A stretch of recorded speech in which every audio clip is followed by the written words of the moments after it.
मोक्षमार्गस्य नेतारं कर्मभूप्रदां ज्ञातारं स्वतत्त्वानां वन्दे तद्गुणलप्तये. சமணத்தினுடைய மூல ஆகமத்தை திவ்யந்தோணி மூலமாக நமக்கு அறிவித்த மகாவீர பகவானை வணங்குகிறேன். அவர் கூறியதை உலக மக்களுக்கு வகுத்தும் பகுத்தும் கொடுத்திருக்கிற கணதர பரமேஷ்டியினை நமஸ்கரிக்கிறேன். அவ்வாறு வெளிவந்த ஆகமத்தை மக்கள் உணருமாறு நூல்களாக எழுதி நமக்கு விளக்கி இருக்கிற ஆச்சாரிய பரமேஷ்டிகளுக்கும் எனது நமஸ்காரத்தை தெரிவித்துக் கொள்கிறேன். நல்லறம் என்கின்ற யூடியூப் சேனல் மூலமாக சமண அறக்கருத்துக்களை நாம் பயின்று வருகிறோம். அந்த வரிசையிலே ஆச்சாரிய ஸ்ரீ உமாசுவாமி அவர்கள் அருளியிருக்கிற தத்துவார்த்த சூத்திரம் என்ற நூலிலே இருந்து நாம் தற்போது பயின்று வருகிறோம். அந்த தத்துவார்த்த சூத்திரத்தினுடைய இரண்டாவது அதிகாரத்திலே 39வது சூத்திரம், இரண்டாவது அதிகாரத்தினுடைய 6வது சூத்திரம், மொத்தத்தில் 39வது சூத்திரம். ஏற்கனவே இந்த இரண்டாவது அதிகாரத்தினுடைய முதல் சூத்திரத்திலே பாவங்கள், உயிர்களுடைய பாவங்கள் 5 வகையாக இருக்கின்றன என்பதை குறித்து பார்ப்போம். அவற்றிலே ஔபசமிக பாவம், சாயிக பாவம், ஷயோப சமிக பாவம், இந்த 3 பாவங்களை குறித்து நாம் தெரிந்து கொண்டோம். அடுத்த 4வதாக கூறப்படுவது ஔதாயிக பாவம். ஔதாயிகம் என்ற அந்த நிலை, அது வினை உதயத்தால் வருவது. உதயம், வினைகள் உதயமாக இருக்கும் பொழுது அந்த உயிருக்கு ஏற்படுகின்ற பாவம், அந்த தன்மை, அதை ஔதாயிக பாவம் என்று நமக்கு குறிப்பிடுகிறார். ஆச்சாரிய ஸ்ரீ 39வது சூத்திரத்திலே கதி கஷாய லிங்க மித்யா தர்சன ஞானா சம்யதா சித்த லேஸ்யா சதுஸ்திரயே கைக ஷட்பேதா. கதி கஷாய லிங்க மித்யா தர்சன ஞானா சம்யதா சித்த லேஸ்யா சதுஸ்திரயே கைக ஷட்பேதா என்று குறிப்பிடுகிறார். இதனை நாம் பதம் பிரித்து பார்க்கும் பொழுது கதி கஷாய லிங்க மித்யா தரிசன அஞ்ஞான, தரிசனா ஞான, ஆ என்ற நெடில் வருது இல்லைங்களா, அது அஞ்ஞான. அதே போல அந்த நான் நெடிலா இருக்குது, அது ஆ. சம்யதா என்பது அசம்யத என்று சொல்லணும் பிரிச்சு. அதே போல சித்த என்பதற்கு முன்னாடி நெடில் தான் வந்திருக்கு, தாய், அதனால அது ஆ, அசித்த. அதனால அஞ்ஞான, அசம்யத, அசித்த என்று நாம் அதில் பதம் பிரித்து பார்க்கும்போது அதை தெரிந்து கொள்ள வேண்டும். லேசியா, சதுஸ், அதுக்கப்புறம் எண்ணிக்கை வழக்கம் போல சொல்லுவாங்க இல்லைங்களா, அந்த எண்ணிக்கை சதுஸ் திரைய ஏக ஷட்பேதா. இங்க பாருங்க, திரையே ஏன்றது அந்த இடத்துல ஏக அப்படின்னா கை என்று வருது. ஏக 4 ஏக என்றால் ஒன்று என்று நமக்கு தெரியும். அதனால ஒன்னு சொல்றத அந்த மாதிரி சொல்றாங்க.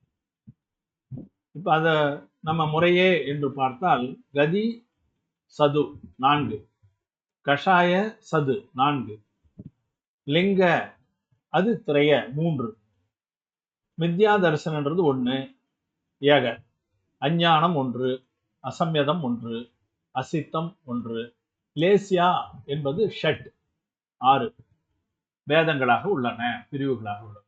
இதிலே நமக்கு குறிப்பிடுவதை அந்த சூத்திரத்தின் மூலமாக நாம் தெரிந்து. இப்போ பார்த்தீங்கன்னா கதி 4, கஷாயம் 4, லிங்கம் 3, மித்யா தரிசனம் என்று 1, அஞ்ஞானம், அசம்யதம், அசித்தம் இதெல்லாம் ஒண்ணு ஒண்ணு, லேசியா 6. அப்ப மொத்தம் 21 வேதங்களாக ஔதாயிக பாவம் இருக்கிறது. இது 2வது சூத்திரத்திலே நம்ம பார்த்தோம். 21 வேதம் இருக்கிறது. இப்ப இதனுடைய விளக்கங்கள்லாம் என்னன்றதையும் நம்ம பார்த்து கதி, கஷாயம், வேதம். அங்க நம்ம லிங்கம் என்று பார்த்தோம் இல்லைங்களா? அதுதான் வேதம்.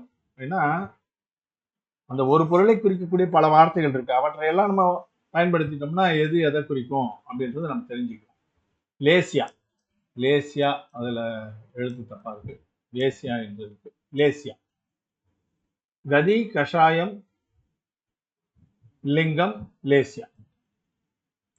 அதுல கதி என்பதுல உதயம் என்ற ஒரு விஷயத்துக்காக தான் இதெல்லாம் வருது. அதை நம்ம தெரிஞ்சுக்கணும். வினைகள் நம்ம செய்யக்கூடிய செயல்கள், அந்த செயல்களின் காரணமாக வினைகளாக நமக்கு சேருகின்றன என்றுதான் சமணத்தினுடைய அடிப்படை தத்துவம். மன வசன காயங்களால் பாவத்தை பத்தி பார்க்கும்போதும் அந்த விளக்கத்தை மேலோட்டமாக பார்க்கும். அவற்றை பார்க்கும்போது இந்த 3 யோகங்களால் நாம் செய்யக்கூடிய செயல்கள் நமக்கு வினைகளாக மாறுகின்றன. அந்த வினைகள் ஆன்மாவோடு சேருகின்றன. அது 8 பிரிவான வினைகள் என்றெல்லாம் நம்ம பார்த்தோம். பிரதான வினைகளாக 8 பிரிவாக இருக்கின்றன. அந்த தர்சனாவர்ணியம், ஞானாவர்ணியம் போன்றவற்றிலிருந்து 8 பிரிவா இருக்கிறது தெரியும். அஷ்டகர்மம். அவ்வாறு அந்த பந்தித்திருக்கிற வினைகள், ஆன்மாவோடு கட்டுண்டு இருக்கின்ற அந்த வினைகள் அப்படியே செயலற்று இருக்கும். எவ்வளவு நாள்னு நம்ம சொல்ல முடியாது. அது ஆபாத காலம் என்று சொல்வார்கள். ஸ்திதி என்று அந்த நிலை பெற்று இருக்கின்ற காலத்தை ஸ்திதி என்று கூறுவார்கள். நம்ம திரவிய சங்கரகம் படிக்கும்போது அதை பார்த்தோம். அது ஆன்மாவோடு அப்படியே ஒட்டி இருக்கின்ற அந்த செயல் ஸ்திதி என்று கூறப்படும். அந்த காலம் ஆபாத காலம் என்று கூறப்படும். அந்த ஆபாத காலம் முடிவுற்றவுடனே அந்த வினை பயன் தர துவங்கும். அப்ப நம்ம செய்திருக்கின்ற அந்த வினைகள் பயன் தரும்போது நமக்கு விளைவுகள் என்னவாக வருகின்றன? அதுதான் இந்த பாவமாக இருக்கு. நாம் செய்திருக்கின்ற அந்த மாதிரி வினைகளை கட்டி கொண்ட பிறகு நமக்கு என்ன உதயம் வருகிறது என்றால், நரக கதியிலே நாம் சென்று பிறக்கக்கூடிய அந்த வினையாக இருந்தால் அது உதயமானால் நம்ம நரக கதி விளைவிக்கும். விலங்கு கதி, மனித கதி, தேவகதி. அந்த வினைகளை பொறுத்து அந்த வினைகள் உதயமாகும் போது நமக்கு இந்த கதிகள் 4லே ஏதாவது ஒன்று வருகிறது. அதோட அந்த ஆன்மா கிடையாது. பல பிறவைகள்ல இந்த 4 கதிகளில் தான் திரும்ப திரும்ப அது சுழன்று கொண்டே இருக்கிறது. அதனால இது உதயத்தால் வரக்கூடிய வினை என்பதனால் கதி 4 என்று கூறுகிறார். அதே போல கஷாயம் 4. ஒரு செயலை பார்த்து நாம் குரோதம், மானம், மாயை, லோபம் அடைகிறோம். அவ்வாறு அந்த நிலையை வருவதற்கு காரணம் நாம் ஏற்கனவே கட்டி வைத்திருக்கின்ற வினைகள். அதன் காரணமாகத்தான் குரோதம் வெளிப்படுகிறது. ஏதாவது நமக்கு பிடிக்காத ஒரு விஷயம் நடந்து விட்டா உடனே கோபம் வருகிறது. அந்த கோபம் முனிவர்களுக்கு வருவதில்லை. ஒரே செயல்தான். ஏனென்றால் அந்த வினைகள் அவர்களிடம் பந்தமாகி இல்லை, அல்லது சஞ்சுவலனமாக மிக குறைந்ததாக இருக்கு. இந்த குரோதமான மாயிலோமும் 4 பிரிவா இருக்கின்ற நம்ம பார்த்திருக்கோம். அதற்கேற்ற மாதிரி அது உதயமாகும். உடனே கோபம் வருதுன்னா உதயம் ஆயிடுச்சு. கஷாயம், குரோதம் என்கின்ற கஷாயம் உதயமாகி. அதே போல மானம் என்பது எது? செருக்கு, அகம்பாவம் சொல்றோம் இல்லைங்களா? அது யாராவது ஒருத்தர் ஏதாவது ஒன்று சொல்லிட்டா இது எனக்கு அவமானமா போச்சு என்று நாம் நினைப்பதே நம்முடைய செருக்கு என்றுதான் நமக்கு கூறுகிறார். அதன்படி அந்த மாதிரியான ஒரு உணர்வு நமக்குன்னு இருக்கக்கூடிய கர்வம் அல்லது செருக்கு உதயமாச்சுன்னா, ஒரு இடத்துக்கு நம்ம போறோம், அங்கு நம்ம தான் பெரிய ஆளு அப்படின்னு செருக்கு நமக்கு உண்டாகுமானால் அது மான கஷாயத்தினுடைய உதயம். அதே போல மாயை என்பது வஞ்சகம், கபடம். ஒரே பொருளை அடையவோ அல்லது ஒரு செயலை செய்வதற்கோ ஒரு வஞ்சகமான எண்ணத்தை நாம் திட்டமிடுகிறோம் என்று சொன்னால், கபடமாக பேசுகிறோம், கபடமான செயல்களை செய்கிறோம் என்று சொன்னால், அப்போது அந்த மாயை கஷாயமானது உதவியமாகிறது. அதே போலதான் பிறர் பொருளை பார்த்து நாம் அதை இவ்வளவு பொருள் வச்சிருக்காங்களே என்ற எண்ணத்தை வளர்த்துக் கொள்வதும், நம்மிடம் இருக்கின்ற பொருள்கள் நீங்கி போகக்கூடாது என்று அதை கட்டி காப்பாற்றுகின்ற அந்த எண்ணம் உருவாவதும் லோகம். இவை எல்லாமே செயலின் போது இந்த கஷாயங்கள் உதயத்துக்கு வருகின்றன. அந்த செயலுக்கு ஏற்ற மாதிரி உதயத்துக்கு வருகின்றன. அவை ஏற்கனவே பந்தித்திருக்கின்ற வினைகளால் வரக்கூடியவை. அதனால இவையெல்லாம் உதயத்துல வரும். அதே போல பிறவிகளிலே 3 வகையாக நம்மளுடைய லிங்கம் என்பது உருவம் அல்லது உணர்வு. அதைத்தான் இந்த இடத்துல லிங்கம் என்று கூறுகிறோம். வேதம் என்றும் கூறுவார். புருஷ வேதம், ஸ்ரீ வேதம், நபும்சக வேதம் 3ம் பார்த்திருக்கோம் நம்ம. ஆண் உணர்வை புருஷ வேதம் என்று கூறுவார்கள், பெண் உணர்வை ஸ்ரீவேதம் என்று கூறுவார்கள், அலி உணர்வு நபும்சக வேதம். பெண்கள் மீது ஈர்ப்பு ஏற்பட்டால் அது புருஷ வேதம், ஆண்கள் மீது பெண்களுக்கு வருகின்ற அந்த உணர்வு ஸ்ரீவேதம், அலிகளுக்கு இருப்பது ஆண் பெண் இருபார் மீதும் ஒரு ஈர்ப்பு, அது நபும்சக வேதம். இவையும் உதயமாகினால்தான் அந்த உணர்வு வெளிப்படுது. அதே போல லேசியா என்பது 6. அது நம்ம முக்கியமா பார்த்திருக்கிறோம் ஏற்கனவே கூட. லேசியா என்பது நிறம் என்பதை குறிக்கக்கூடிய வார்த்தை தான் லேசியா. நிறம் என்று சொன்னால் அது உடலுடைய நிறத்தை குறிப்பதாக எடுத்துக்கொள்ளக்கூடாது. நம்ம ஆகமமே முழுவதும் ஆன்மாவை குறித்தது. அந்த நினைவோடு நம்ம இதை பார்த்தோம்னா அந்த உயிரினுடைய தன்மை அல்லது அதனுடைய எண்ணம், அதனுடைய நிலை எப்படி இருக்கிறது என்பதை வைத்து 6 வகையாக அதை பிரித்து வைத்திருக்கிறார். கிருஷ்ணலேசியை, நீலலேசியை, காபோதலேசியை, பீதலேசியை, பத்மலேசியை, சுக்லலேசியை. கிருஷ்ண என்றால் கருப்பு, நீல நிறம் தெரியும், காபோதம் என்பது சாம்பல் நிறம், பீத மஞ்சள் நிறம், பத்ம சிகப்பு நிறம், சுக்ல வெள்ளை நிறம். இது மனப்பான்மையை குறிக்கக்கூடியது. மிகுந்த அவன் மனசெல்லாம் கருப்பா இருக்குதுப்பான்னு சொன்னோம் ஒரு வழக்கமா ஒரு பேச்சுவாக்குல. அப்படின்னா இருண்ட ஒரு மனது அல்லது தீமையவே எண்ணிக்கொண்டிருக்கின்ற, மற்றவங்களுக்கு என்ன தீமை செய்யலாம் என்று எண்ணிக்கொண்டிருக்கின்ற அந்த நிலையை கிருஷ்ணலேசி என்று சொல்வார்கள், கருப்பு மனசு. அதே போல நல்ல எண்ணம் கொண்டவர்களை சுக்லலேசியா என்று கூறுவார்கள். மீதி எல்லாம் இதுக்கு இடைப்பட்ட தன்மையை குறிக்கக்கூடியது. அதனால அந்த லேசியை 6 வகையாக இருப்பதனை நம்ம பார்க்கிறோம். இவையெல்லாம் உதயத்துக்கு வருகின்றன. ஒரு பொருளை பார்த்து நமக்கு அது கெட்டு போகணுன்ற அந்த எண்ணம் வரும்போது கிருஷ்ணலேசியை ஆகும். அதை பற்றிய ஒரு நல்லெண்ணம் வரும்போது சுக்லலேசி ஆகும். ஒரு உதாரணத்துக்கு தான் சொல்றேன். இது மிக ஆழமானது. ஒரு லேசியை குறித்து பார்க்கும்போது நம்ம கோமடச்சாரத்துல எல்லாம் மார்கணையில அதை சொல்லுவாங்க. அவற்றெல்லாம் இன்னும் விரிவாக நம்ம பார்க்கணும். இப்ப இதை மேலோட்டமாக நாம் புரிந்து கொள்வதற்காக இவ்வாறு சொல்றோம். இப்ப இதை பெரும்பாலும் நம்முடைய சமண ஆகமங்களிலே இப்ப கதி 4, அடுத்து கஷாயம் 4, லிங்கம் 4, லேசியை 4, இவ்வாறாக நம்ம இதை பிரித்து நாம் பார்த்திருக்கிறோம். அந்த சூத்திரத்திலே வருகின்ற விஷயம். அதை தவிர மீதி என்ன வந்திருக்குது? 1 1 1 வருது இல்லைங்களா? அது மித்யா தரிசனம், பொய் நம்பிக்கை, நம்பிக்கை இன்மை என்று சொல்லலாம். பொய்யான விஷயங்களை நம்புவது மித்யா தரிசனம். பகவான் சொன்ன விஷயங்களுக்கு மாறான நம்பிக்கை கொள்வது மித்யா தரிசனம் என்கின்ற பொய் நம்பிக்கை. தவறான வழிகளிலே நம்பிக்கை கொள்வது அதை பொய் நம்பிக்கை என்று கூறுவார். அஞ்ஞானம் என்பது அது பொய் நம்பிக்கை வேறு, அஞ்ஞானம் வேறுன்றதை நம்ம புரிஞ்சுக்கணும். விஷயத்தை தெரிஞ்சுக்கலன்னா அதனால வருவது அஞ்ஞானம். விஷயத்தையே தெரிந்து கொண்டு அதுக்கு மாறாக நடப்பது என்பது மித்யா தரிசனம். அந்த ரெண்டுத்துக்கும் கொஞ்சம் இருக்கிற வேறுபாடை பார்க்கணும். இந்த அஞ்ஞானம் ஏன் வருகிறது என்று சொன்னால், இருக்கின்ற ஞானம் மறைக்கப்பட்டு இருக்கிறது. பல விஷயங்கள் புரிவதில்லை. அவ்வாறு புரியாமல் இருப்பதை ஞான மறைப்பு என்று சொல்லலாம். நமக்கு இருக்கிற முழு ஞானத்தையும் மறைச்சு வச்சிருக்கு. அந்த மறைப்பு விலகத்தான் ஞானம் ஏற்படும். அப்போ மறைப்பின் காரணமாக இருப்பது அஞ்ஞானம். அசம்யமம் என்பது புலனடக்கம் இன்மை, இல்லைன்னா அடக்கமின்மை என்று பொதுவாக சொல்லலாம். 12 வகையாக இதை நம்ம பார்த்திருக்கிறோம் ஏற்கனவே கூட. ஐம்புலன், அதாவது 6 உயிர்கள் இருக்கு இல்லைங்களா? 6 வகையான உயிர்கள். அந்த உயிர்களுக்கு தீங்கு செய்வது அது ஒரு 6. அதே போல 5 புலன் மனம், இவற்றில் அடக்கம் இல்லாமல் இருப்பது ஒரு 6. மொத்தம் 12 வகையாக இது கூறப்படும். இதை நம்ம ஏற்கனவே பார்த்திருக்கிறோம்ன்றதால புலனடக்கமின்மை அல்லது அடக்கமின்மை என்று நம்ம இதில் புரிஞ்சுக்கலாம். அந்த 12 வகையாக இருக்கக்கூடிய அசம்யமம், இவை எல்லாமே உதயத்தால் அந்த கர்மம் உதயத்தால் வருகிறது. மித்யா தரிசனம் ஏன் வருதுன்னா, அந்த பொய் நம்பிக்கை மனசுல தோன்றும் போது, அதை நாம் நம்பும் போது அது வித்யா தரிசனமாக வெளிப்படுகிறது. அதே போல ஒரு விஷயம் நம்ம புரிஞ்சிக்காம போகும்போது அது அஞ்ஞானம் என்கின்ற அந்த ஞான மறைப்பு உதயமாகும். அசமயமும் அதே போலதான். இன்னல் செய்ய வேண்டும், உயிர்களுக்கு இன்னல், இல்லாட்டி மனதில் இருக்கின்ற அந்த ஐம்புலன்களால் அடக்கமில்லாத வேலைகளை எல்லாம் நாம் செய்கிறோம் என்று சொன்னால் அது அசமயம் என்ற அந்த ஒரு விஷயம் உதயத்துக்கு வருவதால் வருகிறது.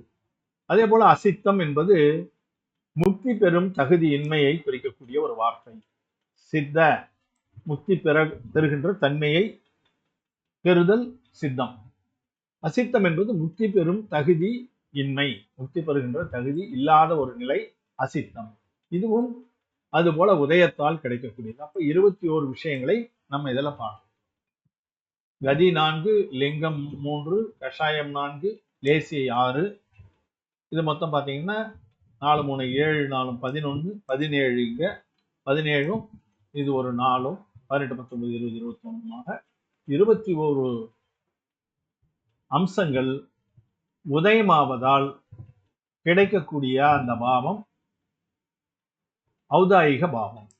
உதயத்தால் வரக்கூடிய பாவம் ஔதாயிக பாவம். அதற்கு இவையெல்லாம் 21 அம்சங்களும் காரணமாக இருக்கின்றன என்று நமக்கு அந்த சூத்திரத்திலே கொடுக்கும். இப்போ இதில் பார்த்தோம், இந்த லேசியை என்பது குறித்து ஒரு சின்ன விளக்கம். நிறைய இடங்களிலே நீங்க இந்த படங்களை எல்லாம் பார்த்திருப்பீங்க. மரத்துல 6 பேர் இருந்துகிட்டு படத்தை எப்படி அவர்கள் எல்லாம் அனுபவிப்பதற்கு துடிக்கிறார்கள் என்று. அதுபோல ஒவ்வொரு விஷயத்தையும் நாம் அனுபவிக்க வேண்டும் என்று துடிக்கிறோம் இல்லையா, அதைத்தான் இந்த லேசியை என்று கூறுவதை நம்ம பார்க்கலாம். அதுதான் மனநிலை அல்லது அவர்களுடைய குணம். எப்படி வேணுமாலும் அதை நம்ம வச்சுக்கலாம். அது பாருங்க, இதுல 1ன்ற நம்பருக்கு நேரா இருக்கக்கூடிய கிருஷ்ண கருப்பு நிறமாக இருக்கிற அந்த ஆளே கிருஷ்ணலேசி. அவன் என்ன செய்யறான்னு பாத்தீங்கன்னா, ஒரு பழத்தை தான் உண்ண வேண்டும் என்று ஆசைப்பட்டு அதற்கு அந்த மரத்தினுடைய அடி வேரையே கொண்டு போய் வெட்டுகிறான். ஒரே ஒரு பழத்தை அனுபவிக்க வேண்டும் அல்லது பழங்களை சாப்பிட வேண்டும் என்ற எண்ணம் கொண்டவன் அந்த மரத்தை அழித்து பழத்தை சாப்பிடுவதுன்னா அந்த எண்ணம் கொண்டவன் கிருஷ்ணலேசி. நீலலேசியை 2வது நம்பர் போட்டிருப்பாங்க. அதுக்கு நீலலேசியை பார்த்தோம்னா ஒரு பெரிய கிளையை வெட்டி வீழ்த்தி அதுல இருந்து பழத்தை நம்ம பறித்து சாப்பிட்டுக்கணும். அது பெரிய கிளையை வெட்டுறோம். 3வதாக இருக்கிறவன் என்ன சொல்றான், என்ன செய்யறான்னா, சிமிரு மாதிரி இருக்கு, முச்சி கிளையில சிமிராக சின்ன கிளையாக இருக்கு, கிளைய அந்த கிளைத்து இருக்கக்கூடிய அதை வெட்டி அதுல இருந்து பழத்தை எடுத்து சாப்பிடணும் அப்படின்னு நினைக்கிறான். அவன் காபோத, அதாவது சாம்பல் நிறம், சாம்பல் நிறமாக மனசு கருப்பு நிறமா இருக்கு மனசு, நீல நிறமாக கொஞ்சம் அது குறைஞ்சிருக்கு, அது நீல நிறமாக இருக்கிற மனசு, காபோத நிறத்தில் இருக்கக்கூடிய அந்த எண்ணம். அதுக்கு அடுத்து 4வது பீத, மஞ்சள் நிறமானது. அவன் என்ன செய்யறான், உங்க படத்துல பார்த்தாலே தெரியும், பழங்களையும் காய்களையும் அவசர அவசரமா பறிக்கிறான். கிளைய எதுவும் பண்ணலனாலும் பயன்படுதோ பயன்படலையோ எல்லாம் நமக்கு வேணுன்ற ஆவலோடு அந்த பழத்தையும் காய்களையும் எல்லாத்தையும் சேர்த்து தன்னுடைய கூடையை வச்சுக்கிட்டு அந்த கூடையில இதெல்லாம் நட்டுக்கணும் அப்படின்னு சொல்லிட்டு பறிச்சு நப்புறான். அந்த மாதிரி எண்ணம் உள்ளவனை பீத. பத்மலேசியை என்று கூறப்படுவான் அந்த மரத்துக்கும் எந்த இடையூறும் இல்லாமல் தனக்கும் பலன் விளைவிக்க வேண்டும் என்று ஒரு ஏணியை மேலே போட்டுக்கிட்டு பழமெல்லாம் எங்க இருக்கோ அந்த பழங்களை மட்டும் பறித்து தான் சேகரித்து வைத்துக் கொள்வான். அந்த எண்ணத்தை உள்ளவன் அந்த மரத்துக்கு எந்த விதமான துன்பத்தையும் கொடுக்காதவாறு மற்றவங்களுக்கு பிற உயிர்களுக்கு எந்த தொல்லையும் கொடுக்காமல் தன்னுடைய பலனை தான் அனுபவிக்க வேண்டும் என்ற எண்ணத்திலே பறித்து கொண்டிருக்கும், தனக்கு வேண்டியது சேர்த்துக்கிட்டு. அதே போல 6வது எண்ணத்துல இருக்கக்கூடிய லேசியை, அந்த படத்தை பார்த்தீங்கன்னா, தானாக கனிந்து கீழே விழுந்த பழத்தை எடுத்து சேகரித்து கொண்டிருக்கிறான். அந்த மரத்துக்கும் இடையூறு கிடையாது, அவன் காய்களையும் பறிப்பதில்லை, அங்க கிளையில ஒட்டி இருக்கிற பழத்தை கூட அவன் பறிப்பதில்லை, அது கீழே விழுந்துடுச்சு, இனிமேல் அந்த மரத்துக்கும் அதுக்கும் தொடர்பு இல்லாமல் ஒரு நிலை இருக்குது, அதை தான் அனுபவிக்க வேண்டும் என்று தானாக கனிந்தவற்றை எடுத்து தன்னுடையதாக்கி கொள்வது. இந்த மாதிரியான அந்த மனநிலைகளை நம்முடைய நிறைய ஆகம படங்களில் எல்லாம் பார்த்தோம்னா சில கோயில்களில் கூட இந்த படங்கள் எல்லாம் மறைந்து வைத்திருப்பார்கள். அதனால நம்ம அதை தெரிந்து கொள்வதற்காக இந்த படத்திலையும் நம்ம லேசியை என்றால் என்ன என்பதை நாம் உணர்ந்து கொள்ளலாம். இதில் இப்ப நம்ம பார்த்தோம்னா 4 விதமான பாவனைகளை பற்றி பார்த்திருக்கிறோம், பாவங்களை குறித்து. முதல்ல உபசமம், அதற்கு அடுத்தது ஷயம், ஷயோபசமம், உதயம். இந்த 4 விதமாக இருக்கின்றன. உபசமம் ஔபசமிக பாவம், ஷயம் ஷாயிக பாவம், ஷயோபசமம் ஷயோபசமிக பாவம், உதயம் ஔதாயிக பாவம். இப்ப இவற்றில் பார்த்தீங்கன்னா ஷயம் என்கின்ற அந்த வரிசையில 8 வினைகளுக்கும் ஷயமானால்தான் அது ஷயோபசமம், ஷாயிக பாவம். முதல்ல இருக்கிறது பாருங்க உபசமம். உபசமத்துல எது வரும்னா மோகனியத்தினுடைய கர்மங்கள் மட்டும்தான் உபசமத்துல வரும். தர்சன மோகனியம் 3, சாரித்திர மோகனியம் 25. அதை நம்ம பார்த்துருக்கிறோம், நம்ம விளக்கமாவே பார்ப்போம். மீதி எந்த வினைகளும் உபசமம் ஆவது கிடையாது. மோகனிய வினை மட்டும்தான் உபசமம் ஆகிறது. அதனால அந்த ஒரு பாக்ஸ் மட்டும் டிக் அடிச்சிருக்கு, மீதி எதுவும் உபசமத்திலே வராது. அங்க நம்ம அந்த இதை பார்த்தீங்கன்னா கூட 2 தான் இருக்கும். என்ன பார்த்துருக்கோம்? ஔபசமிக சம்யக்துவம், ஔபசமிக சாரித்திரம் என்று 2 மட்டும் பார்க்கணும். அதற்கு காரணமும் அதுதான். 3 மோகனிய வினையில 3 சாரித்திர தர்சன மோகனிய வினைகள் 3, அந்த 3ம் உபசமமானால் அது ஔபசமிக சம்யக்துவம். மீதி இருக்கின்ற சாரித்திர மோகனிய வினைகள் 25ம் உபசமமானால் அதனால் கிடைக்கக்கூடியது ஔபசமிக சாரித்திரம். இந்த 2 தான் அங்க பார்க்கணும், ஞாபகம் இருக்கும். அதனால அது மோகனிய வினையை மட்டும்தான் இன்வால்வ் பண்ணியிருக்கும் அந்த உபசமம் என்று. மீதி எந்த வினைகளிலும் அந்த அந்த எந்த வினைகளுடைய தாக்கத்தாலும் உபசமம் நிகழ்வதில்லை. ஆனால் ஷயமாக கூடியது 8 வினைகளும் ஷயமாக வேண்டும்.